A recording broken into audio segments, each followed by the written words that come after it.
Ito ay rated SPG. Striktong patnubay at gabay ng magulang ang kailangan. Maaaring may masiselang tema, lengguwahe, karahasan, sexual, horror o droga na hindi angkop sa mga...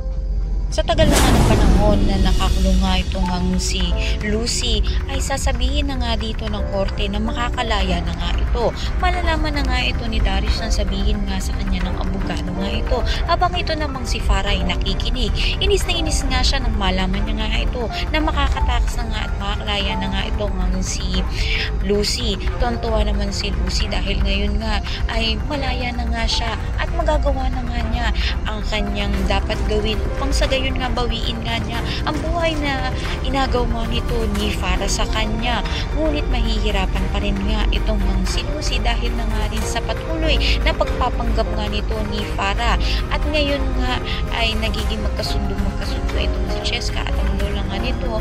At dito tinuturuan niya nga muli ito na magbasa salita. Subalit galit na nga itong si Farah nang malaman niya nga ito. Abangan nga natin ang muling paglabas nga nito ni Lucy sa kulungan at kung paano nga niya haharapin itong peking si Lucy na si Farah. Ang lahat ng yan abangan natin. Maraming salamat sa inyo.